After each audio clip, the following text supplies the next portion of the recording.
Hello, everybody. Welcome to the second chapter of Communication Concepts in 5 Minutes, curated by Professor Amreen Mogar. Today, the topic that we will be discussing is stereotyping. You must have come across some comments, advice, or suggestions from people in society. These could be things you are expected to do. Many a times you agree to do them, just because there are many around us who are doing this without questioning. This means you have accepted a predefined role in the society without actually thinking if you want to do it or not. Well, first let's understand the term stereotyping as per the definition provided by Oxford Dictionary. That is, a fixed idea or image that many people have of a particular type of person or thing, but which is often not true in reality. It could be cultural, gender, and racial stereotypes. So, despite the definition is clear, but we experience stereotypes even today. There are many people who suffer because of stereotypes. Mostly, these are experienced in respect to gender.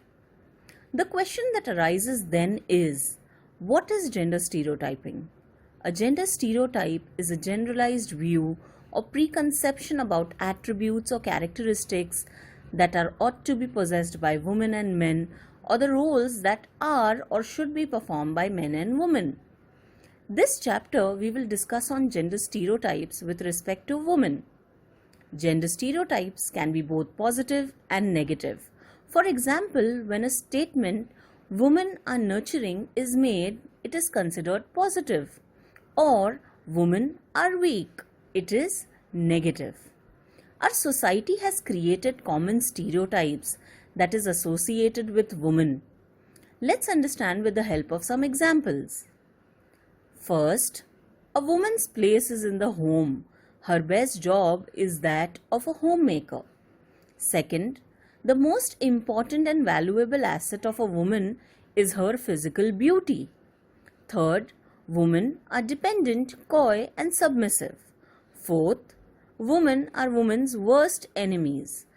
Fifth, the working woman is the undesirable exception who must be brought into the marriage fold and made to conform to social norms.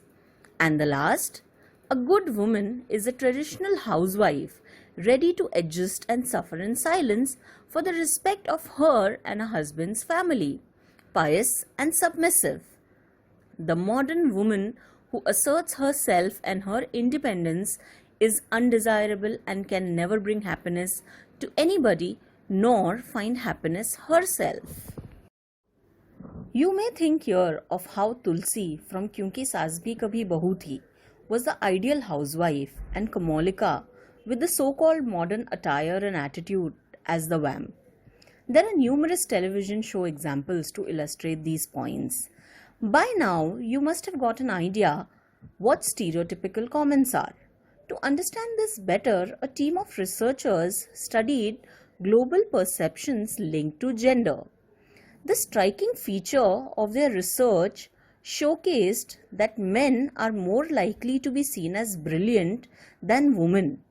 In fact, another study suggested that women are underrepresented in careers where success is perceived to depend on high levels of intellectual ability, including those in science and technology. Also, associating men more than women with careers and women with household work than men. According to some critiques, these stereotypes are nothing but basically drawn from a middle class vision of society that sees women and glorifies her solely in the role of a wife, mother, and homemaker. Stereotypes fail to expose the richness of women's total dimensions and her critical larger role within the community and the country. The mass media shapes our perceptions and views of social reality by presenting only some aspects of reality. Idealized beauty standards, irrelevant objectification are only some of the ways that women in media are portrayed. The Committee on the Elimination of Discrimination Against Women has talked about to modify or transform harmful gender stereotypes and eliminate wrongful gender stereotyping. How much of this can be achieved is a question that we as a society need to ponder upon. So let's put on our thinking caps and find answers to how gender stereotyping can be stopped. The second question is, do you think that patriarchy is to be blamed for stereotyping? Happy thinking. See you with the next concept.